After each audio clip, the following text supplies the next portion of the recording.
అసుర సంధ్యా సమయం. విడిపోయిన గట్ల మధ్య విషాదాన్ని ఆలపిస్తూ సాగే సంధ్యలా ఉంది శారదా నది. సమీపంలో రేగి చెట్లు, దూరంగా కొండలు. ఆ కొండల నడుమ క్షతగాత్రుడైన సైనికుడి నుదుట మెరిసే తిలకంలా కనిపిస్తున్న అస్తమయ సూర్యుడు. నిర్జనంగా ఉన్న ప్రదేశం. అందులో పొదిగిన నిశ్శబ్దంలా ఏకాంత. వచ్చిన పని పూర్తయింది. బాల్య కౌమారాలను అధిగమించిన యవ్వనం వార్ధక్యం దాకా కాకపోయినా కోరింది సాధించేదాకా అయినా నిలబడాలి. పలాయనం కాక పయనంలానే ముందుకు నడవాలి. బాల్యంలో చిలిపి అల్లరి, కౌమారంలో కలలు నాశనమైన యవ్వనాన్ని నిజం చేసుకుంటూ నీడలా వెంటాడే గతాన్ని గమ్యం దాకా నడిపించాలి. 3 ఏళ్ల జైలు శిక్ష, రాలిపోయిన అమ్మ స్మృతులు, తన ఉనికిని హర్షించని ఆత్మీయులైన వ్యక్తులు, వీళ్ళందరి నుంచి నిబ్బరంగా మనుగడ సాగించాలి. ఇప్పుడు కాదు, అలా బ్రతకాలని తను జైల్లోనే నిర్ణయించుకుంది. ఆమె లేవబోయింది. అంతే, పాదంపై కట్టుకున్న ఇసుక గూడు పగిలిపోయింది. అంతేకాదు, వెంటనే మరో విషయమో జ్ఞప్తికి వచ్చింది. ఇందాక రిక్షా తాతకి ఉన్న డబ్బులన్నీ ఇచ్చేసింది ఏ ధైర్యంతో అంటే ఆమె దగ్గర జవాబు లేదు. జవాబు తెలుసుకునే ప్రయత్నం చేయడానికైనా అసలు డబ్బు ముఖ్యమని అంతదాకా అనిపిస్తేగా ఆమె చుట్టూ కలియ చూసింది. సంజ కెంజాయలపై క్రమంగా పేరుకుంటున్న చీకటి వస్త్రం సైతం ఎంతటి అందాన్ని అందిస్తుందని ఏటిపైనుంచి పరామర్శగా సాగి వస్తున్న గాలి అలలు పాడబోయే తన జీవన గానానికి నేపథ్య సంగీతంలా అనిపిస్తుంటే పైకి లేచింది. వెళ్ళిపోవాలి. పోయిన చోటనే వెతికే బాటసారిలా తను ముందు జారిన చోటు నుంచే ప్రయాణం ప్రారంభించాలి. మసక వెలుతురులో ఏ రూపమో వెలుతురిని అందిస్తున్నట్లు అనిపిస్తే అటు చూసింది. అది రూపం కాదు, శ్మశానంలో కాలుతున్న కాష్టం. కాలి కాలి అవశేషమై కోల్పోతున్న చివరి రూపాన్ని ఇంకా దాచుకోవాలని విఫల ప్రయత్నం చేస్తోంది. అప్పుడెప్పుడో నాన్న, మొన్నెప్పుడో అమ్మ చితాభస్మంగా మారిన ప్రదేశం ఇదే కదూ. ఆమె కళ్ళల్లో అశ్రువులు పేరుకోలేదు. పెదవులపై నవ్వు మెరిసింది నిర్వేదంగా. కనిపించకుండా నన్ను శాసించి నాకు గమ్యాన్ని నిర్దేశించిన అదృశ్య రూపమా, అప్పుడెప్పుడో నువ్వు నన్ను పాడమని ఆజ్ఞాపించావు. నా హృదయం ఎంత పొంగిపోయిందని, నీ ఆదేశంతో పాడాలని నేను గొంతు విప్పకముందే ఆనందానాదంలో నా గుండె వెలిగిపోయింది. చూస్తే ఇంకేముంది, గర్వంగా నవ్వుతున్న నువ్వు కనిపించావు. నా కళ్ళల్లో గిర్రున నీళ్లు తిరిగాయి. దుఃఖంతో కాదు, పగిలిన నా గుండె నీకు నవ్వు తెప్పించగలిగిందన్న ఆనందంతో. ఏమైతేనేం, నా బ్రతుకులోని అపస్వరాలన్నింటినీ మరిచి నీ నవ్వుల మధుశ్రుతిలో లీనం కావాలని ఆ రోజే నిర్ణయించుకున్నాను. నాకు తెలుసు, గుండె పగిలిన నేను ఇక పాడలేనని. ఎంత గొంతు చించుకున్నా నా పిలుపు నీకు వినిపించదని తెలుసు. అయితేనేం, ఆ ప్రయత్నమే నాకు తపస్సుగా మారి ఇప్పటి తమస్సు నుంచి నీ వెలుగు కౌగిలిదాకా నడిచే స్ఫూర్తిని అందించే సాధనమవుతుందిగా. నిజం ప్రభు, నేను చేసే ప్రతి పనిలో నీ జ్ఞాపకాలే ప్రతిఫలిస్తాయి. ఆ జ్ఞాపకాలే నాకు శక్తిని అందించే దివ్య ఔషధాలుగా మారతాయి. అయినా అదేమి దురదృష్టమో, నీ పూజకి సజ్జలో పూలను, గొంతులో గానాన్ని తెచ్చినా కానీ నీ దాకా చేరకముందే పూలు మాయమయ్యాయి. నా గానము ఘనీభవించిపోయింది. పరిసరాలకు చివరి వేడ్కోలు చెప్పిన ఏకాంత నడవబోతుండగా ఎవరిదో చేయి పడింది భుజంపై.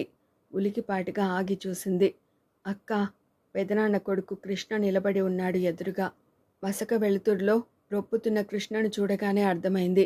బహుశా తండ్రి ఆదేశం మీద ఇందాక ఇంట్లోనే ఓ మూల ఉన్న కృష్ణ ఇప్పుడు రహస్యంగా బయటపడి తనను కలుసుకోవాలని వచ్చి ఉంటాడు. పెదనాన్న కొడుకుల్లో అందరికన్నా తనను ఎక్కువగా అభిమానించే కృష్ణ అంటే ఆమెకి విపరీతమైన ఇష్టం. వీటిని చూసి 4 ఏళ్ళయిందేమో కదూ. ఈ పాటికి ఇంటర్మీడియట్ పూర్తి చేసి ఉంటాడు. చాలా చాలా మాట్లాడాలని ఉంది. అన్నయ్యలు వదినల గురించి, అది కాదు. ఎవరు తనను పట్టించుకొని ఆ పల్లెలో కృష్ణ రాకే ఆమెకు ఆనందాన్నిచ్చిందో, లేక అతని పిలుపే కొండంత ధైర్యాన్ని అందించిందో కానీ ఆప్యాయంగా తల నిమిరి ఏదో అడగబోయింది. ఎక్కడికి వెళ్తావు? ముందు కృష్ణే అడిగాడు బిక్కమొహంతో చూస్తూ. ప్రపంచమంత పెద్ద ప్రశ్న. నవ్వేసిందామె. తనకంటే చిన్నవాడైన కృష్ణ తన జీవిత గమ్యం గురించి అనువంత భయాన్ని ప్రకటిస్తున్నాడు. ఎక్కడికి వెళ్లాలో నువ్వే చెప్పు. అతడి తల వాలిపోయింది.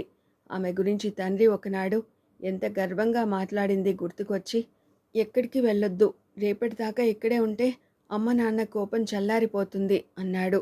అంతకంటే ఏమనాలో తెలియక. ఇక్కడే అంటే ఈ ఏటి ఒడ్డునా, లేకపోతే శ్మశానంలోని చితుల మధ్యన సాలోచనగా నిట్టూర్చింది. అసలు నేను వచ్చింది ఇక్కడ ఉండటానికి కాదు కృష్ణ, వెళ్ళటానికే. అయితే నేను చేసిన పొరపాటు ఒకసారి నా వాళ్ళనుకున్న వ్యక్తుల్ని చూడాలనుకోవడం. అతడికి కళ్ళనీళ్ల పర్యంతం అవుతోంది. పాపం అక్కకి ఎవరున్నారన్న ప్రశ్న అతన్ని ఎంత కలవరపరిచింది అంటే ఉద్విగ్నంగా చేయి పట్టుకున్నాడు. నువ్వు తప్పు చేసి ఉండవని నాన్నకి తెలుసు అక్క. అప్పుడప్పుడు ఆ మాట అనేవారు కూడా. నిజమా? ఎంతటి ఆహ్లాదంగా ఉందని స్వగతంలా అందామే. ఇంకేం కృష్ణ, ఆ నమ్మకంతో నువ్వు నన్ను క్షమించేయి. అక్క, ఇంతసేపు రెప్పల మాటున దాగిన కన్నీళ్లు ఇక ఆగలేమంటూ అతడి చెంపలపైకి జారాయి. నిన్ను నేను క్షమించడమేమిటి? నువ్వలాంటి నేరం చేయవని నాకు తెలుసు. అది కాదక్కా, నాన్నతో నువ్వు జరిగిందంతా చెప్పాల్సింది. ఎందుకు ఎందుకు సంజాయిషి ఇవ్వాలి? పెదనాన్న తనను అర్థం చేసుకుంటే మాత్రం తనకు ఒరిగేదేమిటి? కాలిపోయిన కళ్ళల గాయాల మీద ఓదార్పుల అమృతాన్ని ఇంజెక్ట్ చేసుకుని గతం గోరి నుంచి నిద్రలేవాలా? విషాదాన్ని వాంతి చేసుకోవాలని ఎన్ని కన్నీళ్లను తాగిన తను మొన్న శరీరాన్ని మైలపరుచుకుని ఇప్పుడు మనసుని తాకట్టు పెట్టుకుని ముందుకు సాగిపోవాలని ఉవ్విళ్ళూరుతుంటే నాకు సెంటిమెంట్స్ ఏమిటి? అలసటగా కళ్ళు మూసుకుంది ఏకాంత. కృష్ణ, నేను చెడిపోయిన దాన్ని కాదురా. సవ్యసాచి అనబడే ఓ కిరాతకుడు సంధించిన బాణానికి నేల కూలి ఆ శోకాన్ని తొలి శ్లోకంగా మార్చుకుని ఓ కావ్య సృష్టికి అంకితం కావాలనుకున్న బాటసారిని. అవునరా, నేను చేసిన పొరపాటంటూ ఉంటే ఒక్కటే, చదువుకని భాగ్యనగరంలో అడుగుపెట్టిన దాన్ని ఓ ప్రేమ వలయంలో చిక్కుకోవడం. ఆ వశిష్ఠ కూడా నన్ను మనసారా ప్రేమించాడు. నన్ను తన మనిషే అన్నాడు. నా కథలో అనూహ్యమైన మలుపులే లేకపోతే ఈ పాటికి వశిష్ఠకి భార్యనయ్యేదాన్ని. కానీ ఏం జరిగిందో తెలుసా? వశిష్ఠ నాకు దూరంగా ఐపీఎస్ ట్రైనింగ్కు వెళ్ళాడు. అక్కడి నుంచి నాకు ఉత్తరాలు రాసేవాడు. ఎంత అపురూపమైన రోజులవి. అతడు తిరిగి వస్తే నా వాడయ్యేవాడు. కానీ ఈలోగా నా నుదుటి రాతే మారిపోయింది. కాదు, సవ్యసాచి మార్చేశాడు. ఏ ప్రేమ కథకైనా ఏదో ఓ అవాంతరం తప్పనిసరి అని తెలుసు. కానీ నా కథకి నేనే ఓ అవాంతరాన్నయ్యాను. కాదు, అలా నా పాత్రని మలిచాడు సవ్యసాచి. ఓ రాత్రి వశిష్ఠ వెళ్ళిన 3 నెలలకి హాస్టల్లో ఉన్న నాకు ఓ కబురు వచ్చింది. రాత్రంతా నక్షత్రం నుంచి మరో నక్షత్రానికి చూపు మరల్చుకుంటూ ఆర్తిగా నా ప్రేమని నెమరు వేసుకుంటున్న క్షణాన ఆ కబురు పంపింది నా ప్రియసకుడే అని వెళ్ళానురా. వెళ్ళాక కానీ తెలియలేదు నేను వంచబడ్డానని. అంతే, అక్కడ నేను కొందరు వ్యక్తులకి ఆహుతయ్యాను. పోలీసుల దగ్గరికి వెళ్ళాలనుకుంటుండగానే సవ్యసాచి పంపిన పోలీసులు వచ్చారు. వస్తూనే నన్ను వ్యభిచారినన్నారు. కోర్టులో ఏడ్చాను, మొత్తుకున్నాను. కానీ ఫలితం లేకపోయింది. ఒక బలవంతుడైన వేటగాడి గాలానికి ఎరనై రాలిన నేను ఆ తర్వాత ప్రపంచం ముందు దోషిగా నిలబడ్డాను. అయినా ఏదో ఆశ, వశిష్ఠ నన్ను అర్థం చేసుకుంటాడని. అందుకే హాస్టల్ నుంచి డీబార్ చేయబడ్డ నేను ఓ ఇల్లు అద్దెకు తీసుకుని నేను నిర్దోషినని నిరూపించుకోవడానికి చాలా చాలా శ్రమపడ్డాను. సవ్యసాచి ఊరుకోలేదు తమ్ముడు. కనీసం నేను చచ్చే అవకాశాన్నైనా ఇవ్వకుండా నా అస్తిత్వాన్ని మరింత నీచంగా చిత్రించే ప్రయత్నంలో ఓ అర్ధరాత్రి నా గదిలోకి ఓ శవాన్ని చేర్చాడు. నేనే నా విటుణ్ణి చంపినట్టు మరోమారు కోర్టుకి లాగాడు. ఎంత దారుణమో నీకెలా చెప్పనురా. శవంగా మారిన ఆ వ్యక్తి ఎవరో తెలీదు. ఎందుకు హత్య చేయబడ్డాడో, ఎవరు చేశారో తెలీదు. కానీ అంతదాకా పతితనే అయిన నేను ఆ తర్వాత హంతకురాలిని అయ్యాను. తమ్ముడు, ఇంకేం మిగిలింది నాకు? నా గురించి తెలిసిన అమ్మ కన్ను మూసింది. నేనేమిటి అన్నది తెలిసి కూడా వశిష్ఠ నన్ను దోషిని అనుకుని నాకు దూరం అయిపోయాడు. ఇంతకు మించి చావంటే నిర్వచనమేముందిరా. అందుకే బ్రతకాలనుకున్నాను తమ్ముడు. ఓ పల్లెలో ఏటి ఒడ్డున పెరిగిన గరికను నేను. నాకు తెలియని పశువుల మేతకి ఆహుతయ్యాను. 3 ఏళ్ల పాటు జైలు గోడల మధ్య చేసిన తపస్సుతో రాటు తేలిన నేను బ్రతుకు చాలించాల్సిన బ్రతుకు నుంచి మళ్ళీ ఎదగడానికి మిగిలిన ఈ బ్రతుకుని పణంగా పెట్టాలనుకున్నాను. నిటారుగా పెరిగిన అశోక వృక్షం లాంటి ఓ దుర్మార్గపు వ్యవస్థకి బలైన ఈ గడ్డి పరక అల్పమైనదే. కానీ తల నరికేసినా మళ్ళీ మొలకెత్తగలదని నిరూపించాలన్నదే నా జీవితాశయం. చిన్న చేపని పెద్ద చేప మింగేయటం అన్నది ఎక్స్‌ప్లాయిటేషనో మరేంటో నాకు తెలియదు. కానీ లేడి కూడా పులినెత్తురు రుచి చూసే క్షణాలు అరుదైనా అసహజం కాదని రుజువు చేయాలనుకుంటున్నాను. తెల్లవారని కాలరాత్రి లాంటి ఈ జీవితాన్ని భరిస్తూ నా గుండెల్ని అంటించిన చిత్తుని నా శత్రువుకి కాష్టంగా మార్చి ఎన్ని రోజులు పస్తులుంటేనేం, గెలిచిన రోజే చివరి విందు భోజనం ఆరగించి నా కథని కంచిదాకా నడిపించాలనుకుంటున్నాను. అక్క ఆలోచనల నుంచి తేరుకున్న ఏకాంత చూసింది. కృష్ణ తను కూడబెట్టుకున్న డబ్బులేమో కొన్ని నోట్లని ఆమె చేతికి అందించాడు. తన అభిమానాన్ని వ్యక్తం చేయడానికి ఇంతకన్నా మరో దారి దొరకని కృష్ణ బిడియంగా తల వంచుకుని ఇవి నీ దగ్గరుంచు అన్నాడు. అప్పుడు రాలిపడింది ఏకాంత కళ్ళ నుంచి ఓ నీటి బొట్టు. తన అభిమానాన్ని వ్యక్తం చేయడానికి ఇంతకన్నా మరో దారి దొరకని కృష్ణ డబ్బులు అందించబోతుంటే మృదువుగా వారించింది. వద్దు కృష్ణ, ఎవరి రుణాన్ని భరించే స్థితిలో లేని ఆడదాన్ని నేను.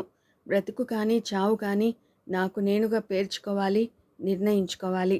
అక్క, డబ్బులు తిరస్కరించిన దానికన్నా ఆ క్షణంలో మరేదో అడగాలన్న తొందరపాటు కనిపించింది కృష్ణ కళ్ళల్లో. నువ్వు ఎలాంటి అఘాయిత్యమో చేసుకోవు కదూ. ఎంత ఆర్తి ఈ పిచ్చి పిల్లాడిలో. అలాగే, కానీ నువ్వు ఇప్పుడు ఎక్కడికి వెళ్తావు? మళ్ళీ ఇందాకటి ప్రశ్నే. పోనీ ఓ పని చేయకూడదు? చెప్పు. చేసినా చేయకపోయినా వినడానికి ఆసక్తిని ప్రదర్శించింది. ఈరోజు ఇక్కడికి హోమ్ మినిస్టర్ సూర్యనారాయణ గారు వచ్చారు. రాజుగారి గెస్ట్ హౌస్లో ఉన్నారు. జరిగిందంతా ఆయనకి చెబితే మంచిదేమో కదూ అమాయకంగా అనేశాడు కృష్ణ. దానివలన ఒరిగేదేమిటి అన్న ప్రశ్నకి అతడి దగ్గర జవాబు లేదు. ఏకాంత సాలోచనగా చీకటిలోకి చూస్తూ ఉండిపోయింది చాలాసేపటి దాకా. నిజమే, కృష్ణ అవివేకంగా అన్నట్టు అనిపించినా ఆలోచిస్తుంటే బ్రతుకు కురుక్షేత్రాన కర్తవ్యాన్ని గీతలా చెప్పిన కృష్ణుడిలా మంచి దిక్కునే సూచించాడనిపించింది. అంతే, మరో 10 నిమిషాల్లో ఏకాంత ఊరి పొలిమేరల్లో ఉన్న రాజుగారి గెస్ట్ హౌస్ని చేరుకుంది. నిషిద్ధిలో ఆ భవంతి ఉరితీయబడ్డ న్యాయానికి కట్టిన సమాధిలా ఉంది. అయినా అక్కడ సందడిగా ఉంది. పహారా కాస్తున్న పోలీసులు నాయకుడు తినగా మిగిలిన కలేబరాన్ని భోంచేసే రాబందుల్లా కనిపించారు. అయినా ఏకాంత నిబ్బరంగా గెస్ట్ హౌస్లో అడుగుపెట్టింది.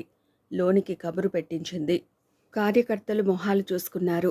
పగటిపూట కార్యక్రమాల్లో అలసిన మంత్రివర్యులు లోపల మందు సేవిస్తున్న సమయంలో నిజానికి ఎలాంటి అపాయింట్మెంట్స్కి అవకాశం లేదు. కానీ ఏకాంత అందంగా ఉండడం వారికి నచ్చింది. అందంగా ఉన్న అమ్మాయి ఆ టైంలో కలుసుకోవాలనడము ముచ్చటనిపించింది. అంతే, సెక్రటరీకి చెప్పారు. సెక్రటరీ మంత్రిగారి చెవిలో వేశారు. సూర్యనారాయణ కాదనేవాడే, కానీ ఓ అమ్మాయి అనేసరికి కాసింత ఉత్సాహపడ్డాడు. 5 నిమిషాల వ్యవధిలో ఏకాంతకి అపాయింట్మెంట్ దొరికింది. గదిలోనికి అడుగుపెట్టిన ఏకాంత ముందు అమ్మాయిలా అనిపించింది. మరో 10 లిప్తలకి లక్షల నక్షత్రాలను మోస్తున్న పాలపుంతంత అందంగా కనిపించింది. వెనువెంటనే కవ్వించే అదృష్టం నెరజానగా అవతారమెత్తి సౌఖ్యనగరపు కూడలి దాకా నడిపించగల సైన్ పోస్టులా తోచింది. చెప్పండి అన్నాడు. చెప్పు అనబోయి నవ్వింది అదోలా. మందుమత్తు విరిగిన సూర్యనారాయణకి మరోలాంటి మైకం ఆవహిస్తోంది ఆమెను చూస్తుంటే. అందరిలో కాదు అంది, గదిలో మరో 2 అపరిచితులుండడాన్ని గుర్తు చేస్తూ. నషాలానికి అంటుకున్న సూర్యనారాయణ నిషాతో గావు కేకలు పెట్టాడు తన దగ్గరున్న తన వాళ్ళని చూస్తూ. ఏం మనుషులయ్యా మీరంతా ఉంటే ఆడపిల్ల తన కష్టమెలా చెప్పుకుంటాది? బయటికి వెళ్ళండి. గబాల్న బయటికి పరిగెత్తారు మరో 2. థ్యాంక్స్ అంది అతడికి అభిముఖంగా కూర్చుంటూ. శతత్ పూర్ణిమల స్త్రీత్వాన్ని అర్పించడానికి అవసరమయ్యే హోమగుండం కోసం వెతుకుతున్నట్టు ఆమె దిక్కులు చూస్తుంటే రా కూర్చో అన్నాడు ముందున్న కుర్చీ చూపిస్తూ. థ్యాంక్స్ అంది అతడికి అభిముఖంగా కూర్చుంటూ. ఏం సహాయం కావాలి? ఏకాంతని కాదు, ఆమె శరీర సౌష్ఠవాన్ని చూస్తూ తొందరలో మరో గుక్క తాగాడు. వేయనా అంది గోముగా. మందా? కాదు. మరి? తలుపులు. రెచ్చిపోయాడు సూర్యనారాయణ. తెరిచి ఉంటే చెప్పకూడని కదా? అవును. అయితే మూసెయ్. ద్వారాన్ని మోయటానికి ఆమె లేవబోతుంటే తనే ఉద్విగ్నంగా కదిలి గడియ పెట్టేశాడు ఆలస్యం తాళలేనట్టుగా. తెలివైన వారే అంది నిర్లిప్తంగా. అదేమిటి, నేను ద్వారమే వేయమంటే మీరు గడియ కూడా పెట్టేశారు. మధ్యలో మరెవరన్నా వస్తే అసహ్యంగా ఉండదు అన్నాడు సూర్యనారాయణ నుదుట పట్టిన చెమటని కంగారుగా తుడుచుకుంటూ. ఏ మధ్యలో? మన మధ్యలో నవ్వేసింది. నీ పేరు అడిగాడు ఉత్సుకతగా మందు గ్లాసులో వంపుకుంటూ. ఏకాంత. పేరు బ్రహ్మాండంగా ఉంది. పేరు మాత్రమేనా? నువ్వు కూడా. థ్యాంక్స్. చెప్పు, నీ సమస్య ఏమిటి? జీవితం. ఇంత అందమైన తెలివైన అమ్మాయికి జీవితం ఓ సమస్య కావడం ఇష్టం లేనట్టు అనిపించిన సూర్యనారాయణ, నువ్వు సరేనంటే నేనున్నాను అన్నాడు పూనకం వచ్చినట్టు ఊగిపోతూ. మీరు సమర్థులని తెలుసుకోబట్టే మీ దగ్గరకొచ్చాను సూర్యనారాయణ గారు. నేను అనాథని. నేనున్నానని చెప్పాక నువ్వు అనాథవెలా అవుతావు? ఏకాంత తల వంచుకుంది. 2 నిమిషాల విరామం. ఒంటిలోని అణువణువు విస్ఫోటనం చెందుతున్నట్టుగా ఉందామెకి. ఎంత కృతకంగా ఉంది. ఎవరూ రాయని నాటక రంగస్థలంపై ఇమిడి తన పాత్రను నటించడం చాలా బాధని కలిగిస్తోంది. నిశ్శబ్దాన్ని భరించలేనట్టు అమాంతం చేతులు ముందుకు సాచి ఆమె తల పైకెత్తాడు. ఏమైంది? ఆమె కళ్ళల్లోని నీళ్లను చూసి బోలెడంత చలించిపోయాడు. ఏం జరిగిందో చెప్పు. చెప్పటానికి చాలా ఉన్నా ఏకాంత ఏ విషయమో చెప్పలేదు. ఇప్పుడు ఆమె కోరుకుంటున్నది సవ్యసాచి గురించి చెప్పి సానుభూతిని సంపాదించడం కాదు, అతని క్షణక్షణము ఓడించగల పరపతిని అందించే సూర్యనారాయణ అండ. అసలు ఆమె నేత్రాలు అశ్రుసిక్తం కావడానికి కారణం సవ్యసాచి గుర్తుకు రావడం కాదు. ఒకనాడు తనకు తెలియకుండా తనని తాను కోల్పోతే ఇప్పుడు తెలిసే తనను తానే పోగొట్టుకోవడానికి సిద్ధపడుతోంది. తనను ఒకనాడు కబలించిన శిలా జ్ఞాపకాలు ఎంత బాధాకరమైనా కానీ ఈరోజు కోరి పతనంలో అడుగు పెట్టబోతుంటే మనసు హర్షించడం లేదు. కన్నీళ్లు నేస్తాలై వేదన ఆదిగా రాయబోయే గ్రంథానికి శిథిల యవ్వనం పెట్టుబడిగా పెట్టడం అవసరమా అని నిలదీస్తుంటే ఏం జవాబు చెప్పగలదని ఎవరి చేతిలో ఆమెను తాకుతున్నాయి. స్పష్టంగా తెలుస్తూనే ఉంది ఆ చేతులు సూర్యనారాయణవని. ఆమె వారించడం లేదు. విషవాయు ప్రసరణం లాంటి నిట్టూర్పులు, చావు బ్రతుకుల సంధికాలంలో మనసును మెలిపెట్టే చమురు వాసన. చేజేతుల ఇచ్చిన తాళం చెవిని పట్టుకుని ఓ అవకాశవాది ద్వారాల్ని తెరుస్తుంటే జీవిగానో చిరంజీవిగానో తలవంచినా ఆమె కన్నుల నుంచి రాలే అశ్రువులు ఎంతగా కలవరపరుస్తున్నాయని ఆమె నేలపైకి జారింది. ఏ స్మృతిలో కదిలి కలవరపెడుతుంటే. ప్రియా, నీకు నన్ను నేనుగా అర్పించుకోవాలని ఎదురు చూసిన క్షణాలు ఇంకా నాకు గుర్తున్నాయి. చీకటి పడుతున్నా తెల్లవారుతున్నా అభిసారికలా నీకోసం నిరీక్షించడం ఇంకా నాకు జ్ఞప్తికుంది. కానీ ఏం చేయను? మబ్బులు కమ్మిన వర్తమానం నా స్పష్టమైన రూపాన్ని నీకు కనిపించకుండా నన్ను ఓడిస్తే గుబులుగా నీకు నిజం చెప్పాలని ఎన్ని యుగాలు ఎదురు చూశానని నన్ను కాదన్నావు గాని నువ్వే జాలితో నా ముందుకు వచ్చి ఉంటే ఏ ఈదురుగాలి నన్ను నీ నుంచి నెట్టిందో, ఏ ప్రభంజనపు దుమారం నీ నుంచి నన్ను దూరం చేసిందో చెప్పేదాన్ని. ఏది ఆ అవకాశం నువ్వు నాకివ్వలేదుగా. ఏముంది నాకు?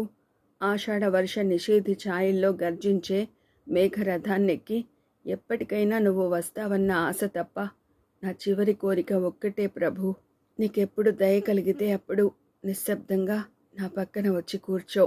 నా మాటల్ని వినటానికో నా మొహం చూడటానికో మనస్కరించకపోయినా మరణ వాంగ్మూలం లాంటి నా గుండె చప్పుళ్ళని వింటూ నేనేమిటి అన్నది తెలుసుకో.